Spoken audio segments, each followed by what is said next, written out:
One night, they throw a party. Bill starts being like, yeah, I killed that girl in the library. What? He's telling everyone at the party. So naturally, people from the party are like, calling the police. They're like, I think you need to talk to Bill Spencer. He just told us how he killed the girl in the library.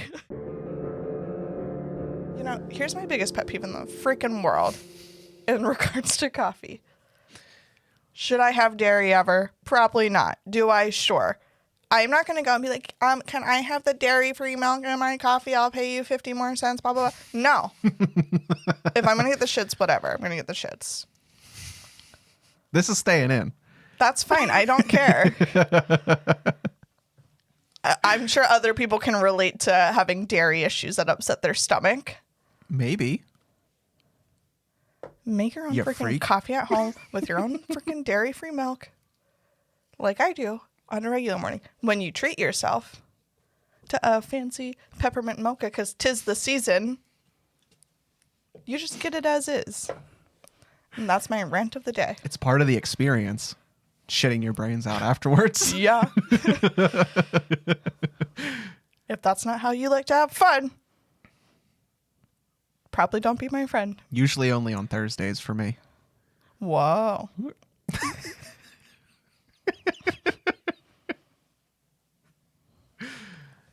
Okay, what should I say in German now?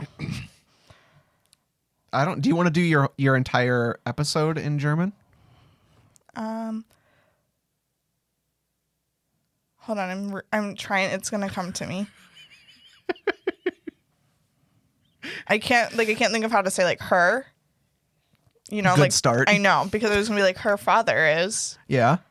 but I can think of like I think it's like Vater, Mutter, Hause, Just Vier Kinder. saying random words. Yeah. Yeah. Well, I'm kind of looking at the words on my screen, and I'm like, okay, I can kind of translate that. I don't really remember the months very well right now. Or how to just pronounce the letter. J is like Y, because my Aunt Tanya. Okay. With the J, because she's German. But not on Facebook, because she's worried people won't find her. I'm like, what? Okay. Am I starting? I'd be offended if you didn't. Okie dokie, Smokey. Jesus.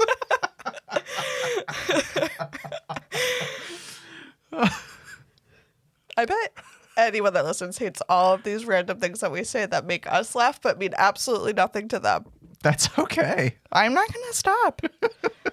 Okay. Well, my story is about Betsy Aardsma. She was a Penn State graduate student. Wow. Fitting the theme. I could have mentioned before. These will be in different episodes now. This is my bum sweater, but it's Penn State. It was my aunt's. Was just about to ask. Did But you do that on purpose? Uh-huh. Rainy day. It's nice and warm. It's cozy. It's from sometime in the 90s. Wow, you're I really think- just leaning into it. Yeah.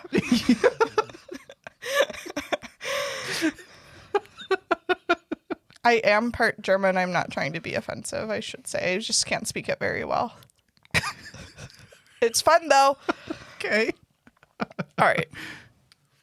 So Elizabeth Ruth Aardsma was born in Holland, Michigan on July 11th, 1947. Okay, I wrote about their family a little bit, but now I don't care that much. But let's just say she was the second born out of 4 kids. The family was very close.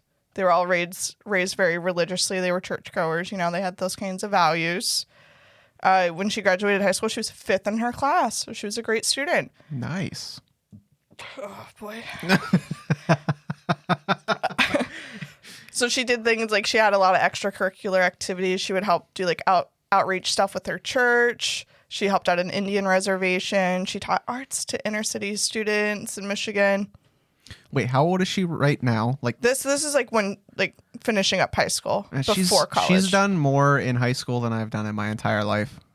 Props my to this community girl. service, I don't know. Maybe that was a thing back whenever she was in high school. Like maybe you had to be involved because I don't know what your high school experience was. We had to do 20 hours of community service. I think I did about 8, and then I got a teacher to kind of lie for me for the other 12. Yeah, I fudged all of it. But I did like the Fourth Fest one year at the children's table with my friends, and then they were like, "You can't go get lunch." I'm like, "I've been working for 2 hours." So me and my friends left the table anyways. There are other people there. It was probably fine. I don't think the guy, he hated us so much. We were the worst volunteers he's ever had, I'm sure. I didn't do any of mine. My grandfather worked for the one township. And I'm just like, can you just sign this and say that I like cleaned shit up? And he's like, I don't, sure. Well, the next day I picked up trash. And so it was like me and 2 friends doing it.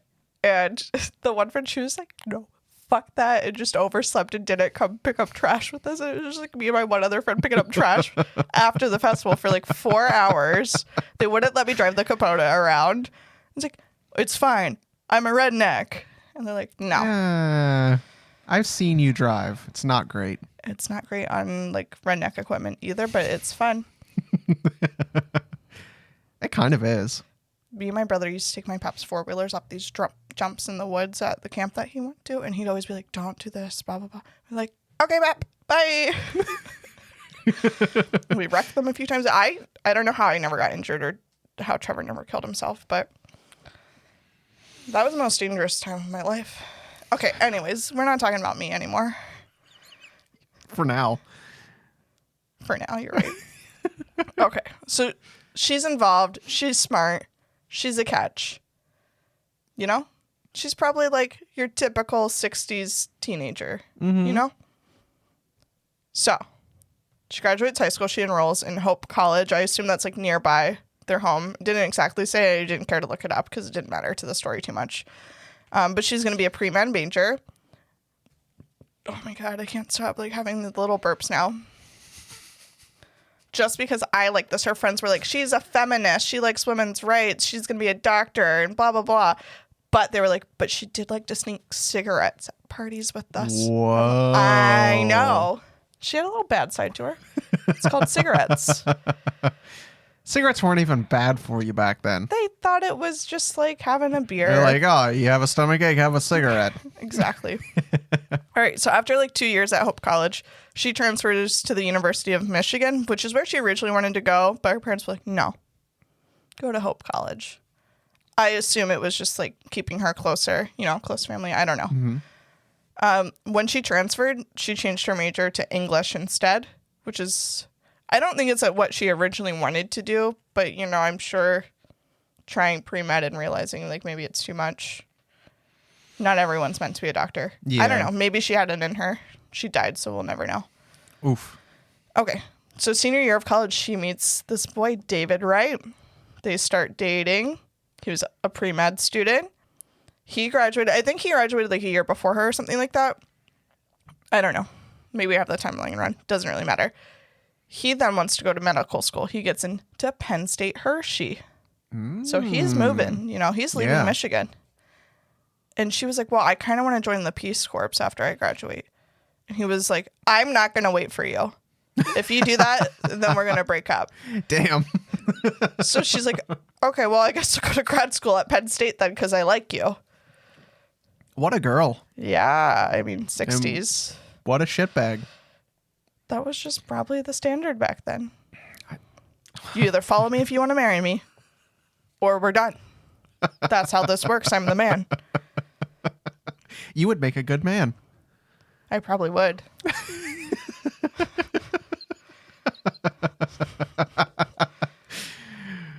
I don't know where to go from there, so. Well, it seemed like a good opportunity to drink my coffee.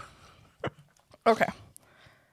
So she moves to Penn State main campus in State College. She's at least a bit closer. I mean, it's about an hour and a half from Hershey, but it's being in Michigan or in the Peace Corps, I guess. Okay. People described her, like her roommate and stuff. She was just so focused on school. She would study and like do all of her work throughout the week. And then on weekends, she would go to Hershey to spend with her boyfriend, David. But she was known to occasionally go out with her peers, like for coffee and stuff. Some people say it was because she was going on dates with other guys. Uh-oh. I don't know. Uh-oh. She also kept a diary, which I think like law enforcement then found and reviewed. And there was nothing that really suggested anything was romantic. So maybe she was just really friendly. And maybe men got the wrong idea all the time because men are stupid. What's up with the attacks? It seemed like a good opportunity. Okay. This was also like time period with like Vietnam War and stuff, and college kids are typically more liberal minded in these schools. So she was involved and ran one anti-war movement at the Hub. There are a lot of random theories about how why she died, I guess we could say. And there was just like one stupid theory that was because she ran that movement. But like she was just like a very minor part of that. There were a lot of protests on many college campuses about that stuff. And it was just like one that she was involved in. So they were just trying to come up with anything. I'll get to that later. Okay. All right. So let's go to November 28th, 1969. Also, okay, maybe if this is confusing to you, because I know where things are at Penn State. I'm not familiar with campus. So I tried to explain certain things in my notes, and none of it's that big of a deal. But like things just make sense to me because I went there. Okay. All right, so November 28th, 1969. She's at the Petit Library on Penn State campus. It's just like the main library there. She's stabbed in the heart. Whoa. Mm-hmm. So. Right inside the library? Yeah, she was at a desk. Damn. Yeah. Okay. Just sitting there working away over Thanksgiving break, because why would you go home to Michigan? Yeah. Huh. Mm-hmm. Stabbed right in the heart. It's another reason not to go to a library, I guess. Stay at home and read your books. No, we'll get to this later. Okay. Okay. So, that day, the scenario is that around like 4 o'clock, she's meeting with her English 501 class had 2 professors. I'm probably going to butcher both of their names. Harrison Meserole and Nicholas Jakovsky. I don't know.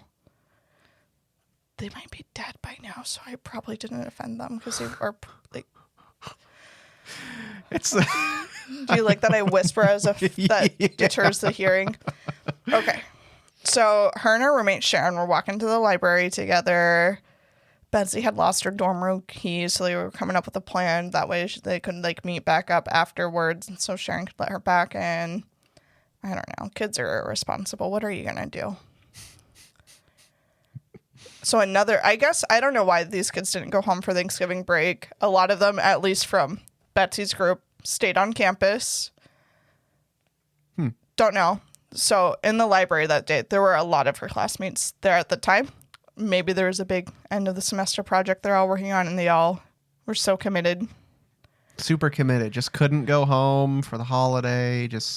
I was at student, except my home was 15 minutes away, and I had lived there.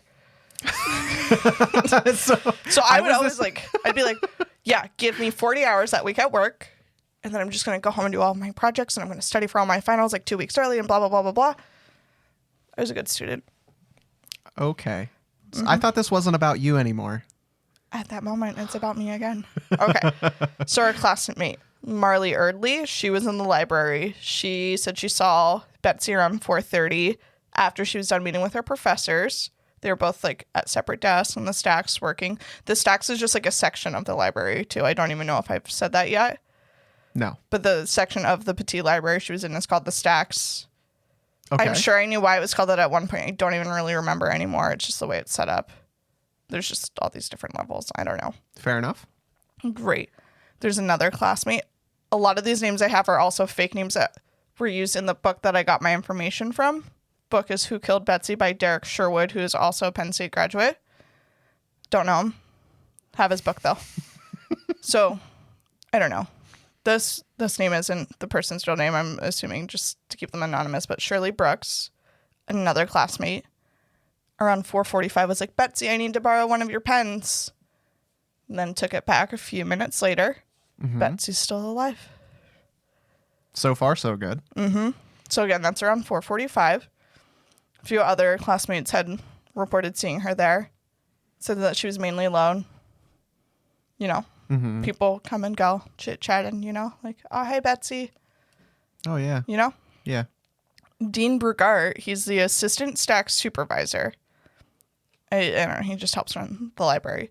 He was scheduled to leave at 5 p.m. that day. He said around 4:30 he walked his way around the stacks, making sure everything was in order. He noticed a girl sitting alone wearing a red dress. That's Betsy. Okay. He said he noticed two men a few aisles over from her, and they were talking quietly.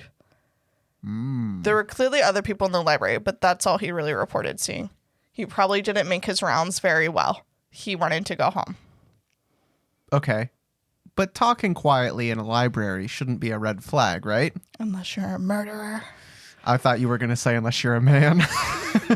Well, they were, so suspicious. So then there's just this other guy there, Richard Allen. He's not a student. He's just like a local guy that's the library. It's open to the public. He was using the copy machine in the library at the time. So he reported that he heard like a man and a woman having a normal conversation who he believed to be Betsy. He didn't really know her, just from that area.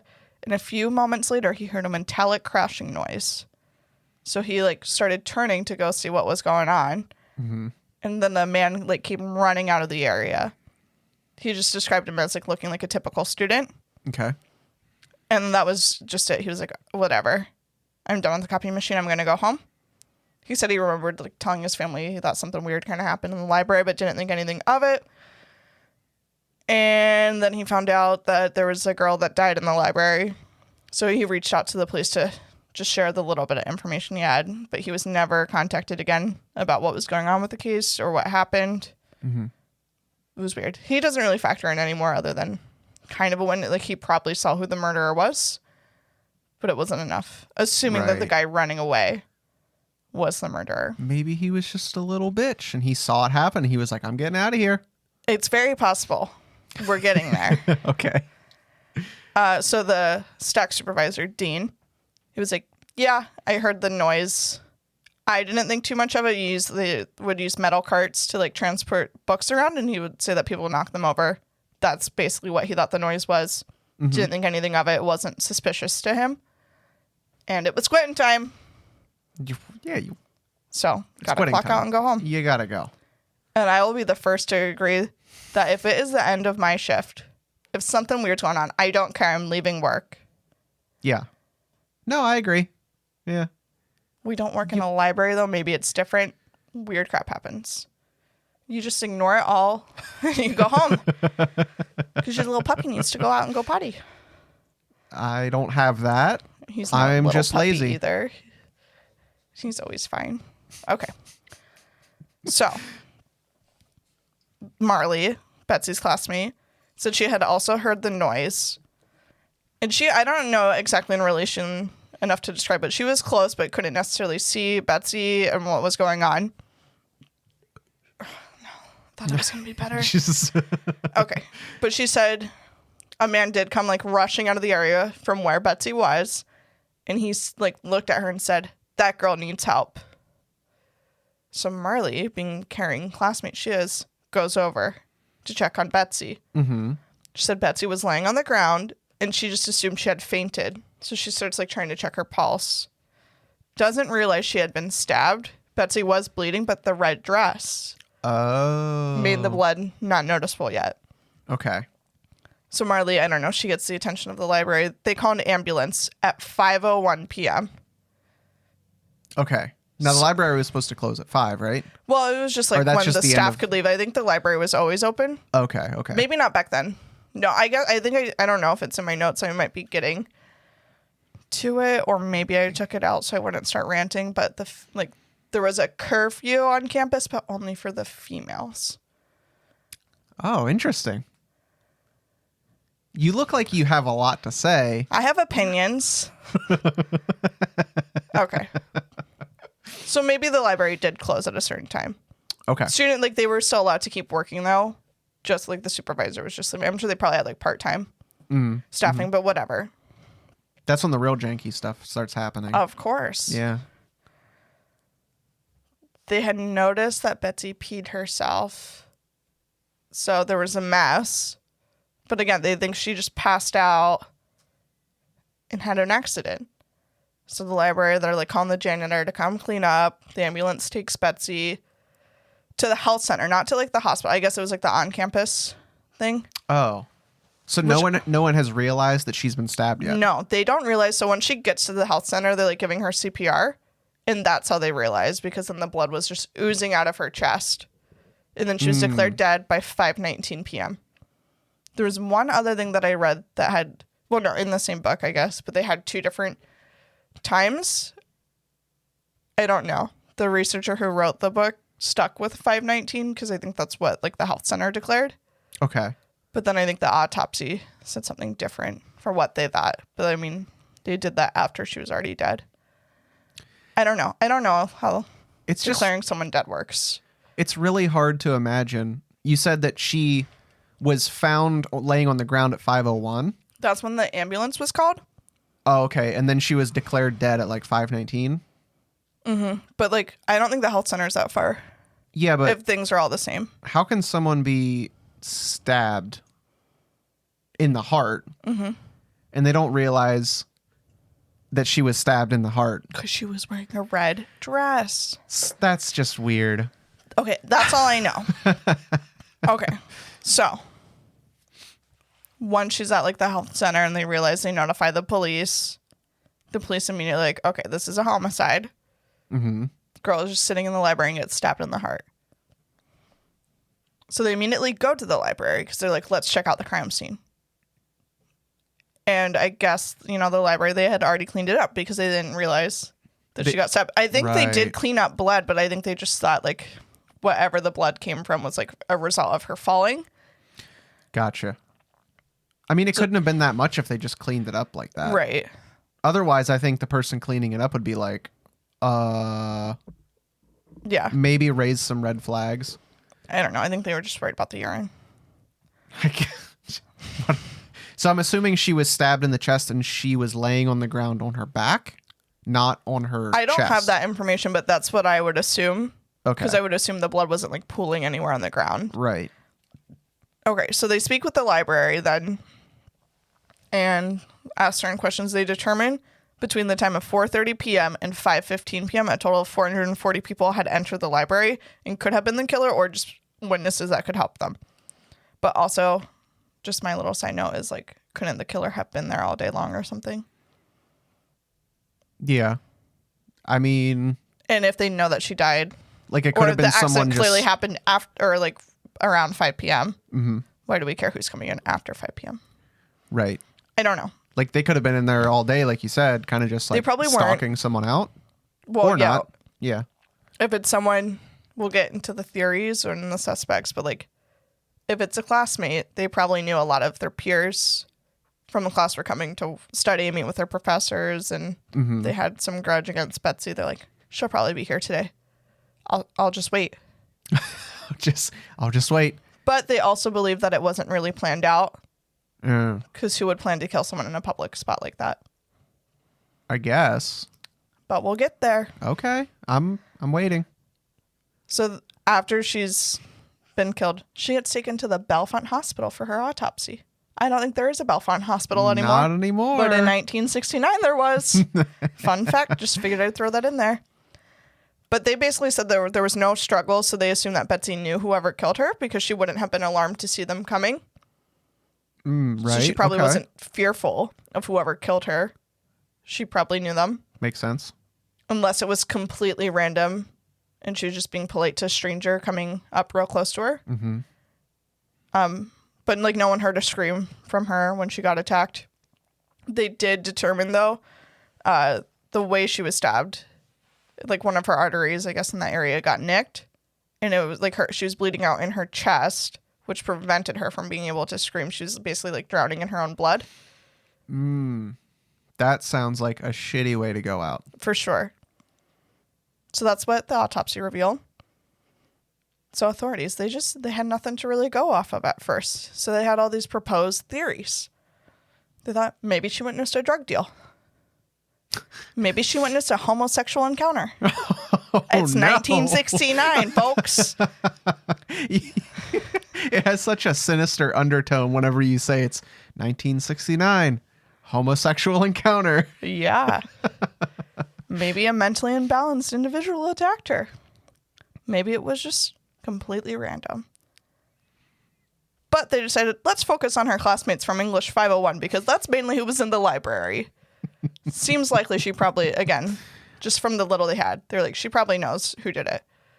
Now that you can ask her, she's dead. Yeah. Her roommate said to look into this guy, Richard Hafner, if I'm saying his name right. And she just said, like, he had come to visit her a few times, and it was kind of strange since Betsy had a boyfriend. But we'll get to him later on. Oh, boy. Okay. Also, in 1969, they had no, like, access to any official DNA testing to help with the investigation. Really? Apparently so. That's weird. The technology wasn't there. Homosexual encounters were strange to them still. In 69, they didn't have any... I don't know how they did anything. Because they clearly didn't. I mean, they tried. I don't know how hard they tried on this, though, besides interviewing people and giving them a polygraph test that cleared almost everyone. Interesting. I'm just... the question that I have in my brain right now is, like, when did surveillance come into play? Like... Yeah, so, I mean, I never read and I didn't look into it. I assume there's absolutely no surveillance in the library. Mm-hmm. I'm confident there is now. Oh, I'd hope so. Yeah. I mean, there's surveillance everywhere, but still, like... They're watching me now. I thought they're... 2 ways. You should just put some tape over your camera. That's what one of my friends does. I mean, our tablet at work, I have the little slidey thing closed. That way the webcam, even if it turns on, it's not going to see anything. Do you think the White House would come and get me? I don't know. I tried to explain. If they try and get you, they're probably just trying to get to one of those turkeys. Ryan last night, and then I forget what we were saying. But then Ryan was like, Alexa, don't report us to the government, because I don't know what we were probably saying something out there. And I was like, it's not going to be the government. It's specifically the White House that's going to get us. Okay. Jesus Christ. Whoa. Sorry. You're going to hurt some people's ears. Okay. You're supposed to move away from the mic when you yell, not into it. Anyways. Okay, so the police were just assuming that the suspect was probably, again, the guy that went up to classmate Marley and was like, that girl needs help. Okay. Just because he was coming out right. It would have been like right after it happened. Yeah. And Marley didn't recognize that person. Is Marley the one that borrowed the pen from her? No. That was Shirley. Fake name Shirley. Fake name Shirley. Shirley has really... No, Marley is a real person. Oh. She was, I guess... I don't know. I don't know how they determined what to do fake names. I assume the researcher was like getting in contact. Yeah, it was probably with just people, a and people were like, thing. no, please don't use my real name. Right. And okay. I'm sure other people just didn't care. Yeah. Or maybe like old newspaper articles. I don't know. Okay. I don't know how he did his research. Don't really care. It could all be a lie, too. It could all be a lie, and you're just spewing misinformation. It wouldn't be the first time, I'm sure. Okay. Anyways. So, yeah, the police, they just assumed the attack wasn't planned because it just went down really fast. It was in a public spot and just, I guess, the nature. But, like, here's my question. What's the motive? Why are we suddenly killing her in the library? You can't control your urge? Right. What's the scenario? What's Betsy involved in, Maybe. Food for thought. Maybe her random encounters with these men. Maybe she wasn't messing around on her guy. Sure. Maybe she was into drugs with homosexual men and it went sideways. Whoa. You're involving too many theories at once. Whoa. I don't know. I don't have the answers. I just have speculations that I can share with you from the book. Well, I can't wait. Okay. So naturally, the police are like, oh, she has a boyfriend? We better check him out. He was immediately cleared because he was in a study group in Hershey, an hour and a half away, and all of his peers vouched for him, and that was all they needed. Yeah, I'm assuming he doesn't have, like, time travel powers or anything like that, so. He also, as far as they knew, like, Betsy would always go to visit him. So maybe he didn't even have a car, proper transportation to get to State College, like she was always driving to him. Gotcha. I don't know, but they were like, no, it clearly wasn't him. I don't know. There's then like nothing else about her boyfriend. Like he just moved on with his life, I'm sure. Well, she's dead. Better find a new girl. Just pretend she joined the Peace Corps. It's like I never had her. Jesus. Okay. They did try and look into any potential things involving like drugs. They couldn't find any truth to her ever buying drugs, really. The most they could find was that she occasionally would buy cigarettes. Whoa. And that was acceptable. You could smoke in hospitals at that time. Sure. You can smoke anywhere. You could smoke anywhere. It was weird if you weren't smoking everywhere. Right? She's just probably trying to fit in. It's like... Well, thoughts? I don't No, know. Okay. Go ahead. So, they didn't think they had leads on any jealous men because all of Betsy's friends were like, no, she was just friends with people. She was dating David. In her diary, she never wrote anything about other men. So, I don't know. I assume in her eyes, whatever these little coffee dates, hangouts were, I'm sure it was innocent on her part. Mm-hmm. Maybe these men, though, were asking, like, can I take you for a coffee? And maybe thinking it would lead somewhere. And she was just like, yeah, sure, let's talk about English 501. I don't know.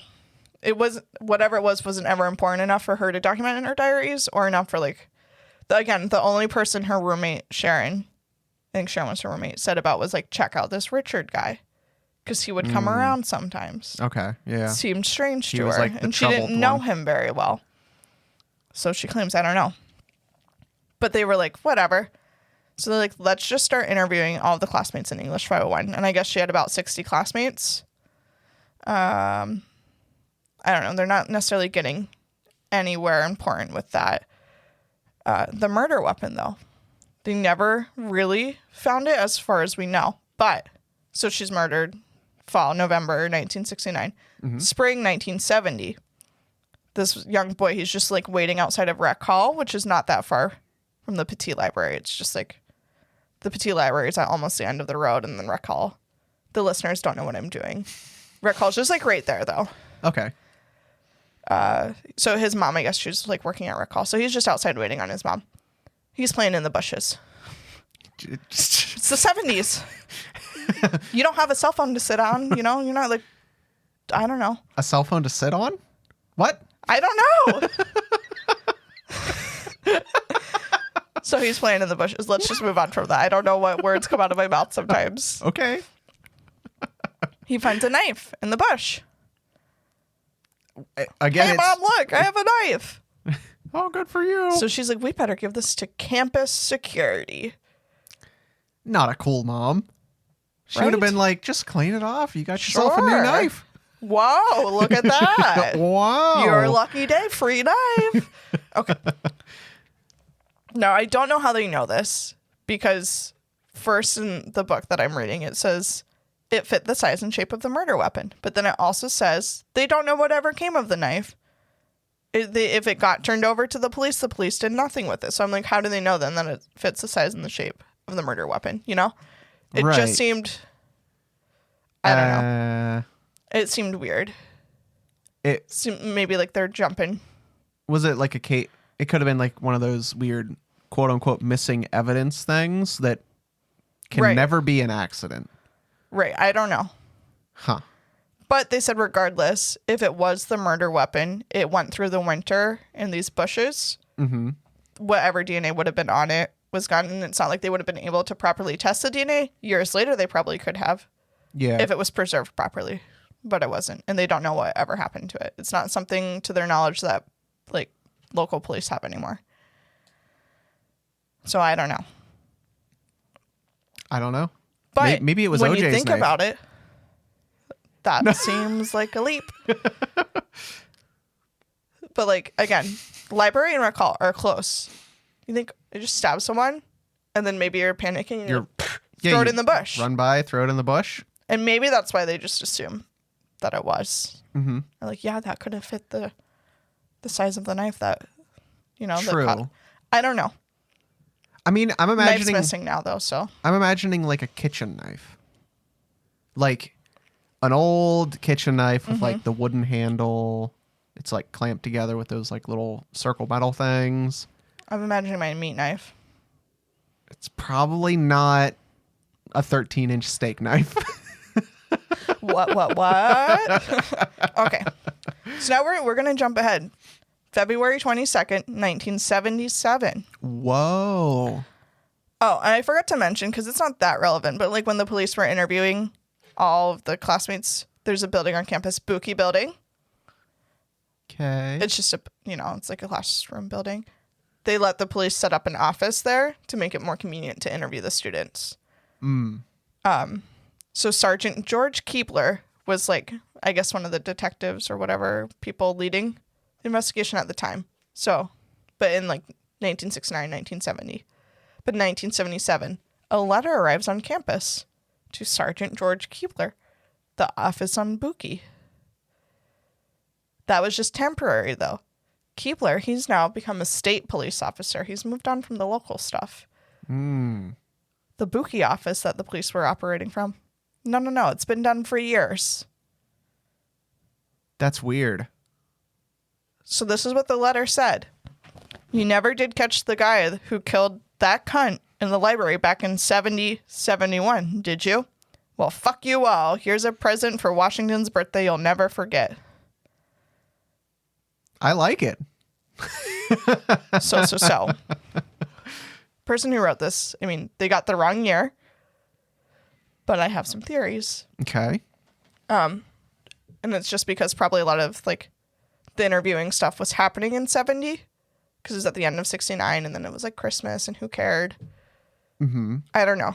So you would think like they only probably had a small time frame to interview students before they all went home. Yeah. Or staff, faculty and staff, other people. Right. And then they probably resumed when the next semester started in 70. Right. So whoever wrote this letter, their memory's a bit screwed up. Who knows?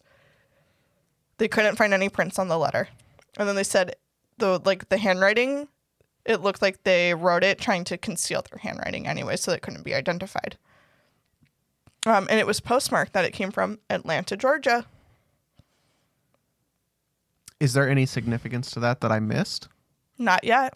Okay. We might come back around to that later. Okay. All right. So some theories, some suspects. Okay. The real short one. There's a couple of real short ones. The shortest one. She was a drug informant and got mixed up with some dealers that had her killed. No, they had no evidence, but that was something they thought, like, well, maybe. But wouldn't they know if she was an informant? That just sounds like just generic stamp on this. I don't know what else it could be kind of scenario. Right. So no, they ruled that idea out. And they're like, you know what? This murder is kind of similar to Sherry Jo Bates, one of the Zodiac Killer's victims. Oh, geez. Could it be the Zodiac Killer? Well, listen to this. Let me just take you down this path of crazy.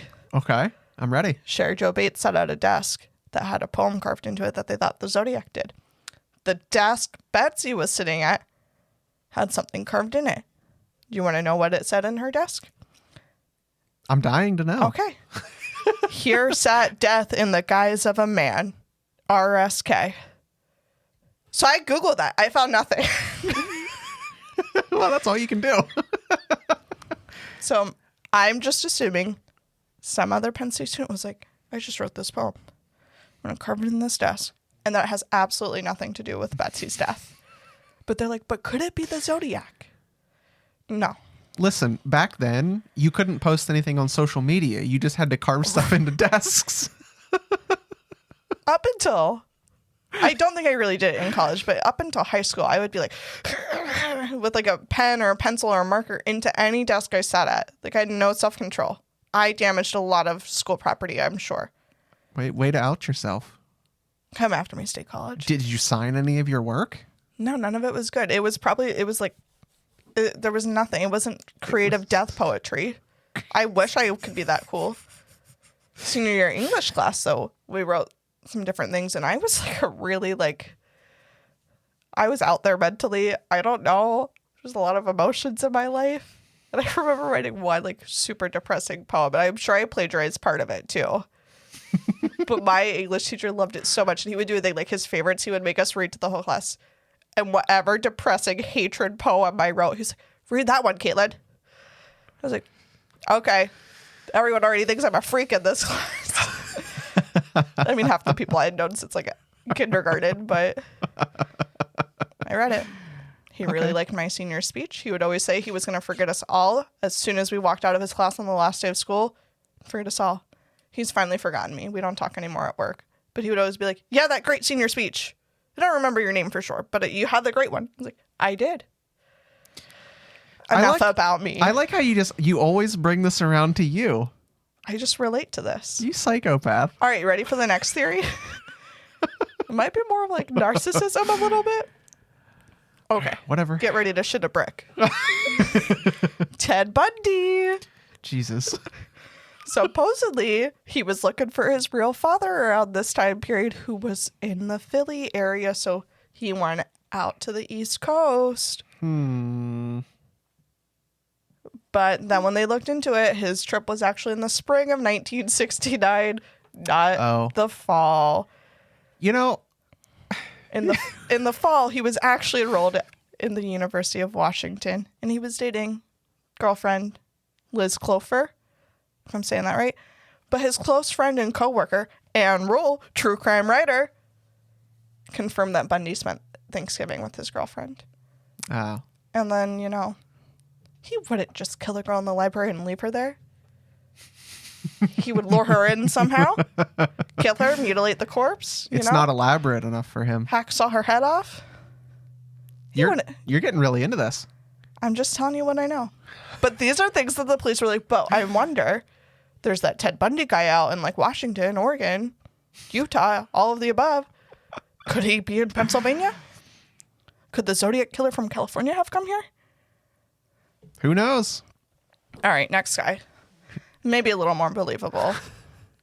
Robert Durgy? I don't know. It's a weird name. How do you spell it? Durgy. Durgy. Interesting. Okay. He was an English professor at Penn State. His coworkers would be like, he was always stressed out and he was frequently angry. Suspicious? Maybe. Suddenly, around Thanksgiving, he packs up his family and they move back to his home state of Michigan. Oh. Coincidence? I don't know. Wow. A few weeks later, he commits suicide. Wow. Whoa. So the theory, they were like, what if this guy was having an affair with Betsy? And then they were like, let's meet in the stacks. And then one of them broke it off with the other. He lashes out. He kills her. Flees with his family. But his wife cleared him of suspicion because she had a photograph that they made it to Michigan the day Betsy was murdered. It just timeline. No. He could prove that he was in Michigan already. Do any of these theories match up timeline-wise? Maybe a few. Okay, here's what I want to know. How do these theories even stay theories when the timelines don't match up? Why aren't they just forgotten about? Because it makes for a good book. Do you not enjoy these stories? I mean, I like them. Okay. And then it just comes crashing down. Yeah. Well, I'm building up to the better ones. Okay. That's how these are ordered. After I a told couple you more of I these, organized my notes. a little bit more talking about yourself, we'll get there. Exactly. I told you it was going to be long. I had a lot to say. I wore my Penn State sweater for this. Earl Ryan Martin. Get this. Fake name. I don't know his real name. We'll call him Earl.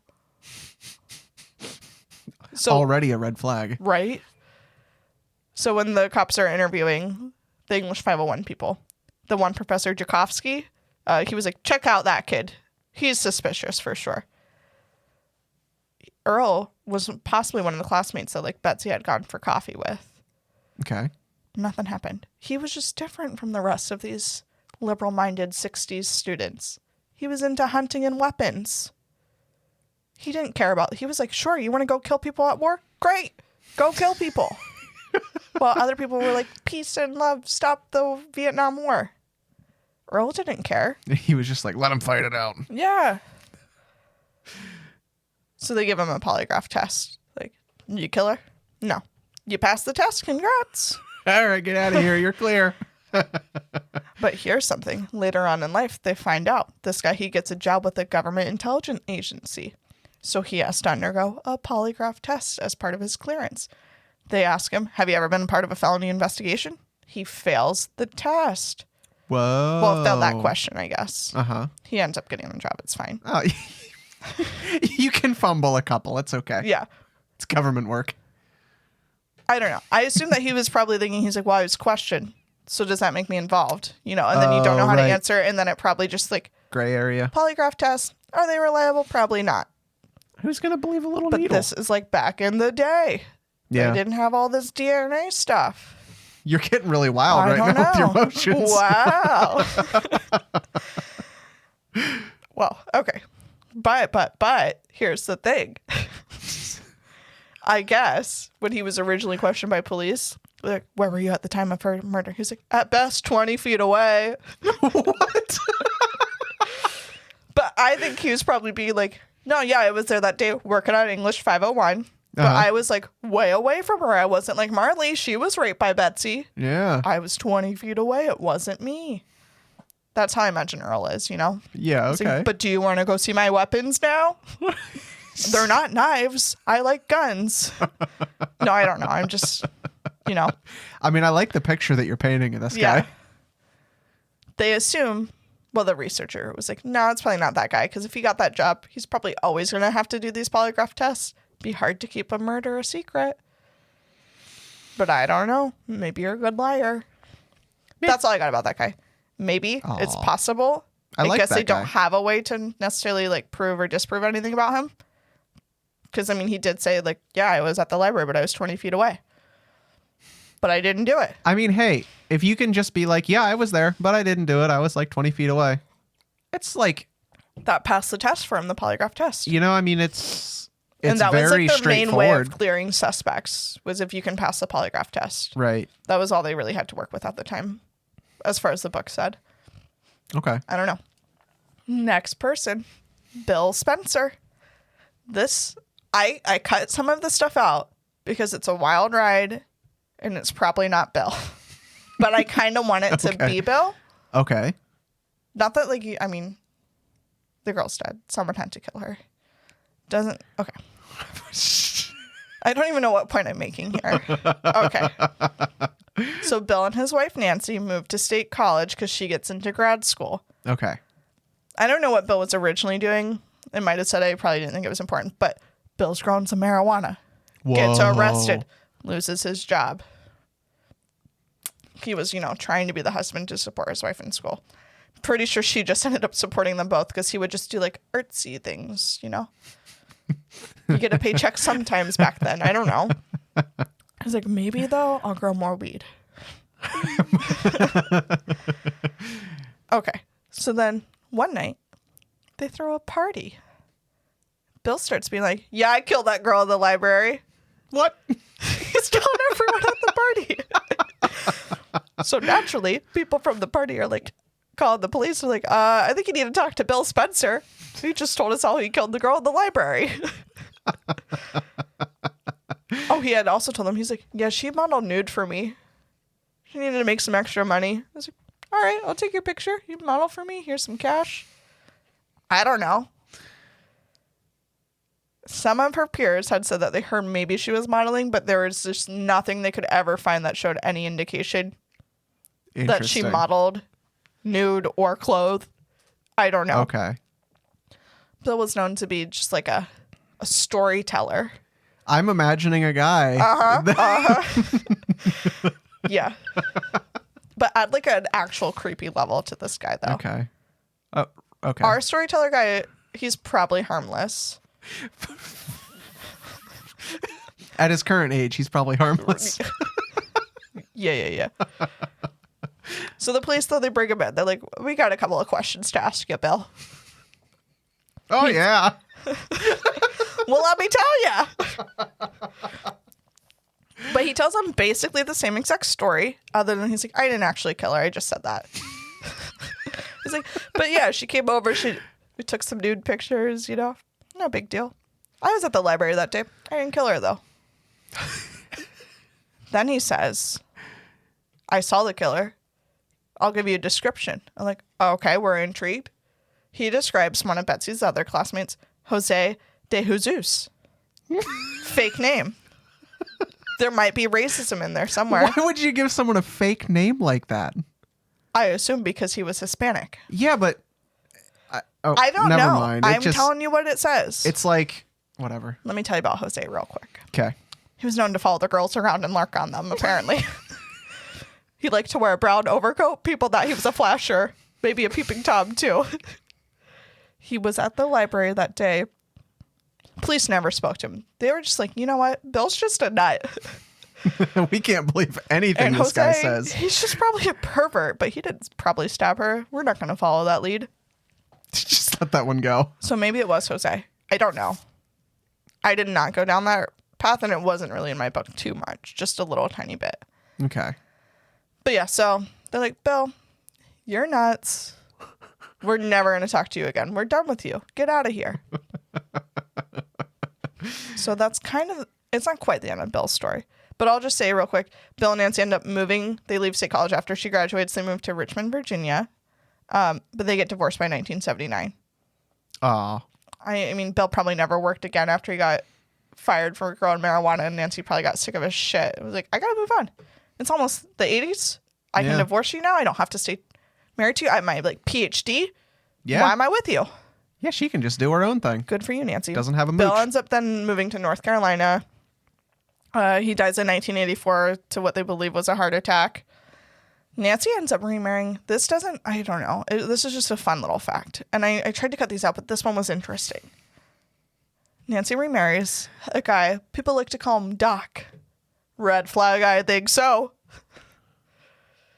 I got nothing. They move around a bit. They also end up in North Carolina. Oh. Okay.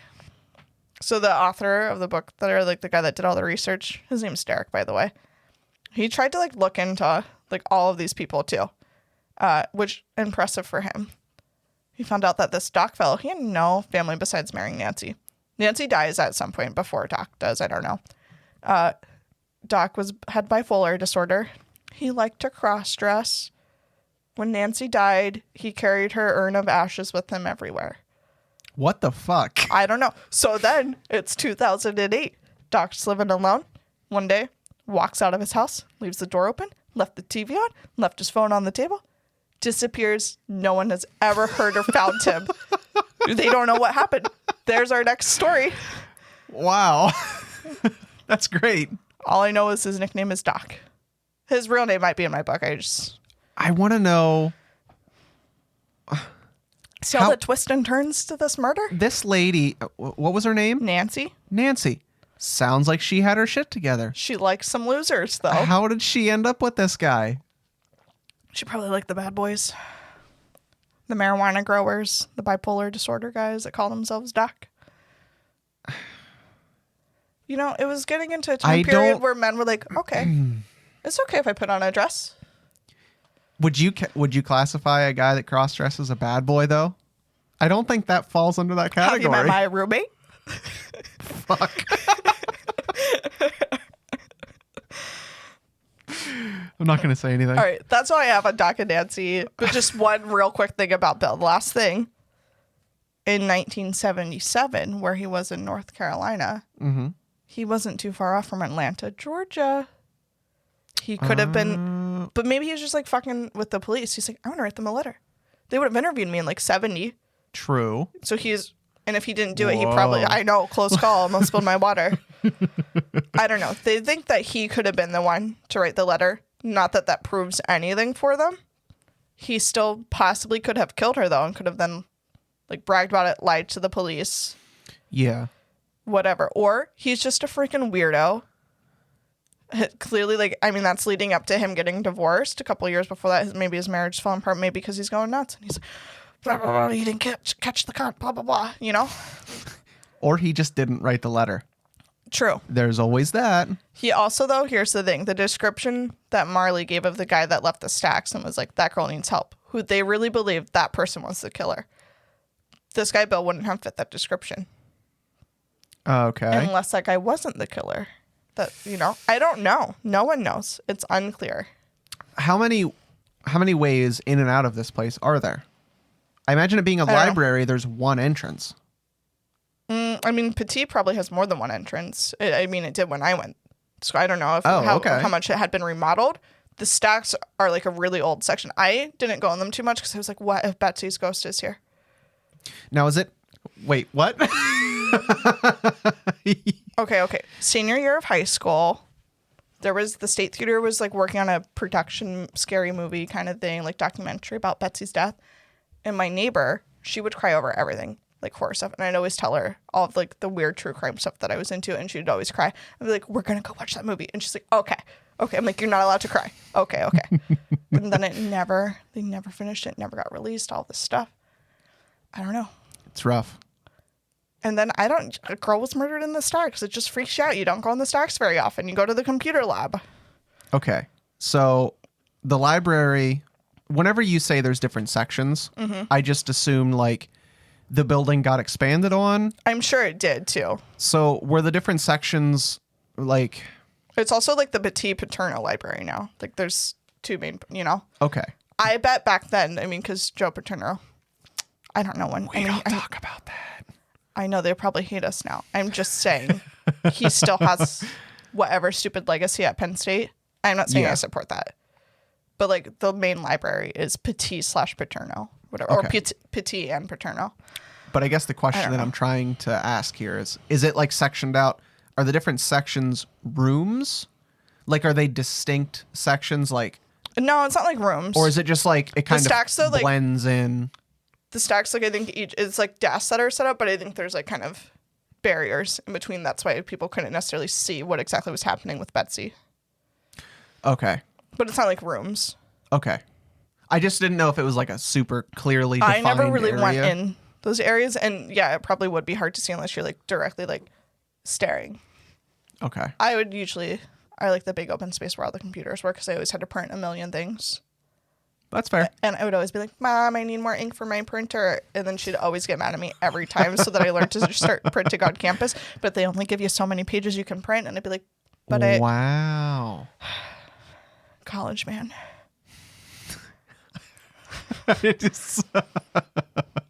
I got nothing else. My last semester of school. This is about me again. My psychology professor tried to do us a solid. He just like scanned a whole textbook online for us so we wouldn't have to go buy the textbook. And he'd be like, all right. It was like a Tuesday, Thursday Are class. you sure you're supposed to be like telling people this? I don't know. Okay, continue. I'm sure if that's not allowed to happen anymore, they would have caught it. Like he's been doing it for years. Oh, all right. I'm not going to say his name. Whatever. He's a cool guy. Okay. All right. I would print every single thing. I was like, no, I'm not reading online. I can't. Sitting and reading a textbook on a computer screen does suck. Yeah. Okay. I don't blame you. Anyways, so I would run out of my pages. And then I would piss my mom off because I'd be like, buy me more ink. I'm poor. She would just always yell at me about it. I got nothing. Okay.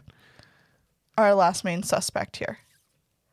Richard Hafner. I mentioned him before. Roommate was like, check out this fellow. That's because he's the prime suspect. He was tied in with another story, right? I recognize the name, but I'm having a hard time remembering you bringing him up. I mean, I just mentioned earlier that like the roommate had said he would like come check around to this guy visit. out. Yeah, so check it because they were like, do you know like, they questioned the roommate like who was she involved with? He's one of the coffee guys. Right. Okay.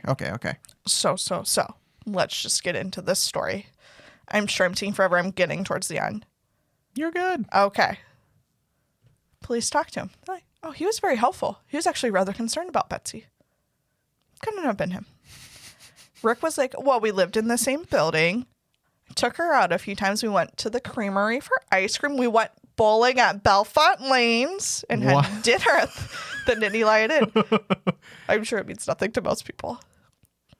They really got around that evening. Well, no, it was probably he's making it sound like it was multiple dates, Oh, I thought it was like one night out. No. That's a lot of driving around. Not to him. Okay. He said she stopped seeing him because she's committed to David. Let me be clear. Mm-hmm.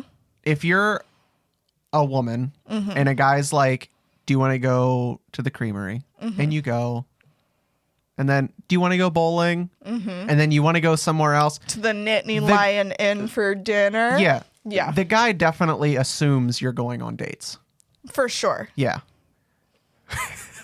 So, I know I probably can't say too much more without being castrated. Maybe like, no. Friend zone doesn't exist. Men are just stupid. Exactly. Yeah, probably. No, but I'm sure.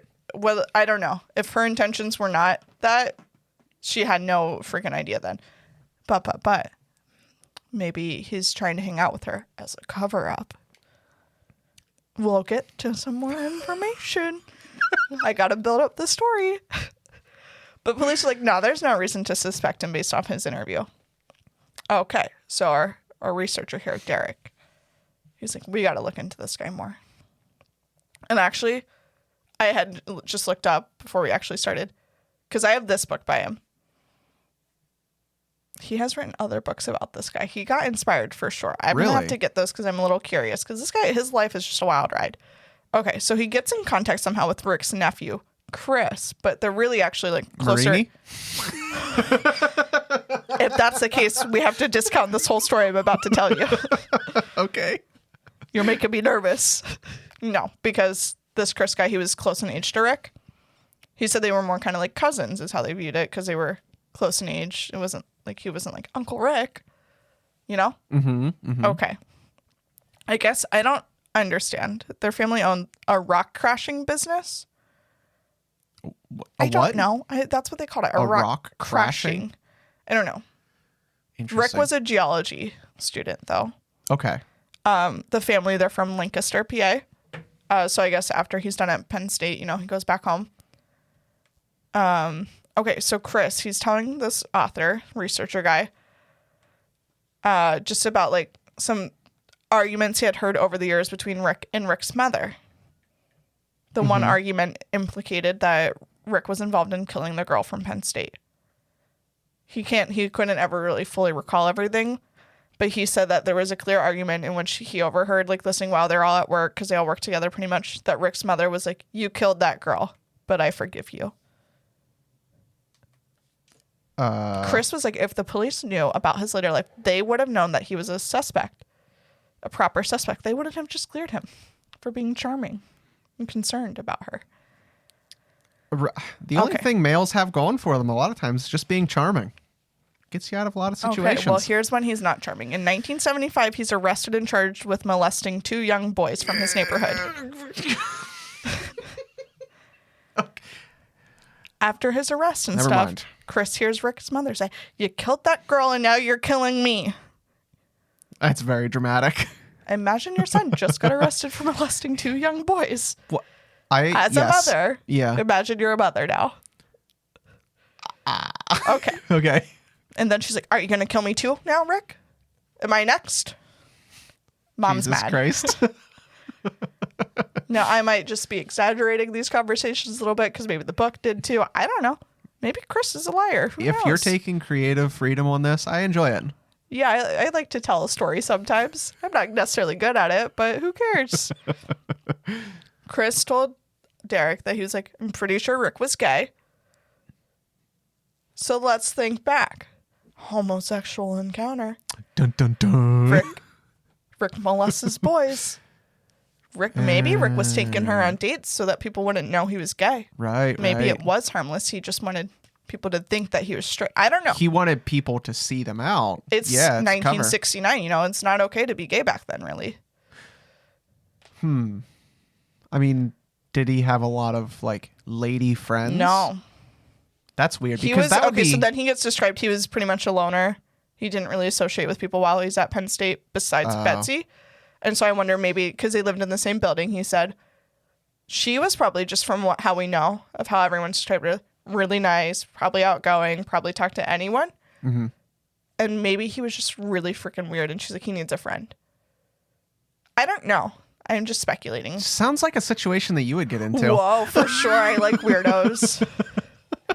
And then I regret it sometimes, but some weirdos are great. Okay, let's keep going. Rick died in 2006. Everything he ever owned just got thrown into a dumpster. So if he had Nice. any possible like journals or anything that would have been like, I killed Betsy, they're in the dumpster. They never found it.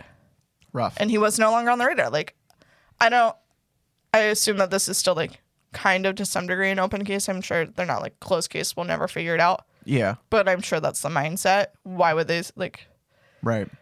no offense to Betsy and her family. I'm just assuming they got other things to worry about. Okay.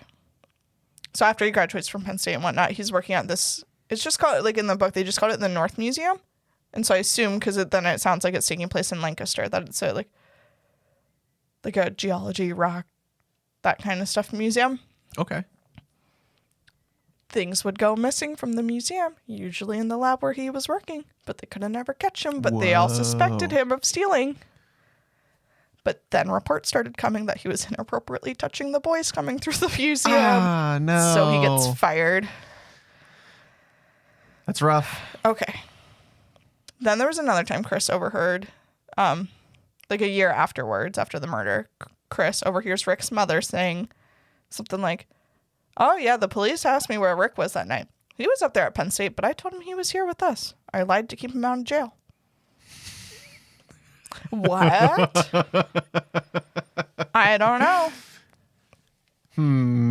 Don't know. Okay. Not good. So the description classmate Marley gave of the man that was like, that girl needs help. Yeah. It looks like Rick. But it's kind of Interesting. like, think of the Zodiac killer description. It looks like every man. Right. It was like, and it's kind of like a Zodiac feel to it. There was another student that gave a description of someone they thought could have been the guy that also matched Rick. Other than there was like a difference of glasses being worn and glasses not being worn. But it's a standard like big black like you can just tell from the picture, you know? Yeah. That was just the style back then. I mean, I don't know. But when they show you pictures in the book of like this guy Rick, and they show you that description, it matches. But why would he kill her though? Homosexual encounter. I don't know. That they don't know what the motive is. Because Really. it's like, We're getting there. We're getting to speculation. okay. All of it's speculation. I'm starting to Just think formulate about it. my own thoughts. Yeah. Okay. So then I really cut this down because I'm talking too much. Rick has multiple charges later on in life for like bizarre behavior, violent behavior. Here are some highlights. 1998 in Delaware. He goes into a liquor store he had brought his dog with. He just leaves the dog outside. You know? Probably can't take the dog inside. Probably not. Some woman confronts him and was like, you shouldn't have a dog. How dare you do that? And she had kids with him. And he's like, you shouldn't have kids. Appropriate response, Sure, I think. Sure.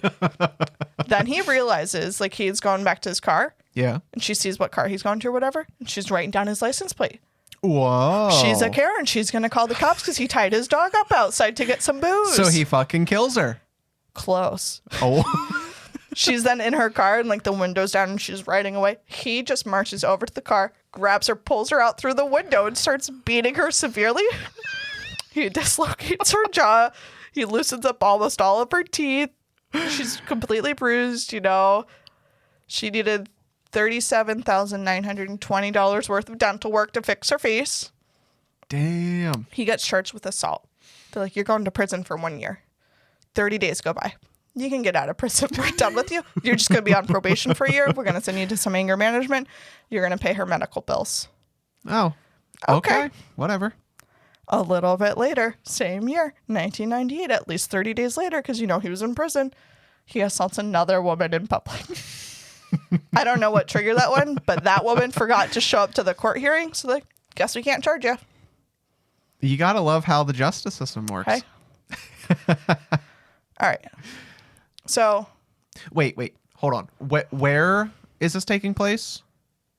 At Is it one still point Lancaster? No. That was in Delaware. I don't know where the second one is. I don't know. He moved around then later Okay. on in life because I don't know. Well, when you live When you start molesting boys, when you start the town molesting knows. boys and beating women up in the streets, Sure. probably do have to move around a lot. Yeah. Okay. So he dies March 19th, 2002 due to heart complications. At the time he was in the hospital, they're like, you have to wear these IV like tubes to stay alive. One day he decides, fuck that. I want to go to the bathroom by myself. I'm going to rip these tubes out. But then he immediately collapsed and dies in the bathroom. That's how he died. So the story says. Okay. So that's pretty much all I have. They think that he's most likely, or he was just the most likely suspect. They didn't think that at the time. They just didn't think anything at the time. They're like, it's a mystery. But this guy, all of his research, he's like, it's probably Rick. Fits the description. He wasn't necessarily in that class, so maybe that's why Marley didn't recognize him. Okay. Okay, so why would he do it? Homosexual theory here. Maybe Betsy found out that he was gay. I bet Betsy didn't necessarily care. I mean, she was religious. Maybe she did. I don't know. But he was like, he clearly maybe had some mental health issues, got angry sometimes, beat women. What would make you say that? Listen, at this point Back in time, then, being gay was a disorder. Well, yeah. I'm not. Obviously. Whatever. Okay. So maybe he was like really worried that she was going to tell people he was gay. And he's like, she's at the library. Just stab her real quick and run away. And it worked. Another theory, I don't know. Whether or not he's gay, I don't know. Maybe he's just a pedophile. But maybe he just became obsessed with her. And then she's like, no, I can't date you. I have a boyfriend. And then he just couldn't handle the rejection. I don't know. Oh, I did forget to mention. I just saw this one. Since he was a geology student, a lot of his classmates, they carried around these knives that they would use to work. So it was common for them to have knives handy on them. And he saw an opportunity, maybe had a knife, went for it.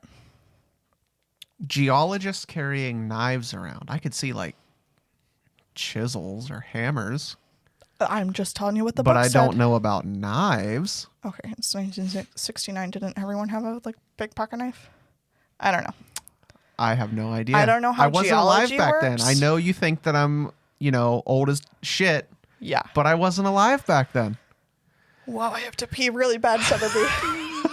I got through most of my stuff, The only one positive that we can look at here. Her death and the regular just rising crime rate on campus led to a proper university police force instead of just campus security that I'm not really sure what they did. Probably nothing. Well, that's good at least. I don't know what university police force really does. Probably not much. It just sounds better. Yeah. Yeah. They at least got more involved in trying to keep campus safer. It's probably just the same people. A girl just got murdered in the library. Just rebranded it. They put a new sticker over it. And that's it. Yeah, totally. Yeah, boys. Well, I think that was... Boys and girls. It was only 3 hours of you talking. Mm-hmm. And I think you did a great job. Well, you go on Wikipedia, there's 5 words about this. There's more to the story, folks. Had to do it justice. I think a lot of it came from your role playing. So basically, it probably was a Zodiac killer. Everything usually is, right? Why not? Why not? It sounds good. Yeah. Who cares if it's right? As long as it makes for a good story, that's all that matters. That's pretty much what the news goes for. That's all life is. Just a series of stories. Well, that's all I have, folks. That's all you have. I can't believe you don't have any more. No, I cut all the other nonsense out. I kept some of it in. Doc. Do you want to talk about yourself some more? Probably. Maybe just keep it for the next time? Yeah, I guess. Okay. I just really related to the story. She went to Penn State. I went to Penn State. That's it. Wow. Wow. All right. Anything else? 9. Okay. Well, that was fun. You can close it out. It's your episode. Ciao, ciao, ciao, ciao, ciao. Auf Wiedersehen. Tschüss. That was a lot. I think you pretty much covered it. It was the same theme from the last one, which was which was 3 hours ago. No, okay. 45 minutes, maybe? Maybe an hour. I don't know. It was about an hour. I think you went a little over an hour. Wow. I told you I had a lot to say. Yeah. I'm impressed. All right. Adios then. Okay.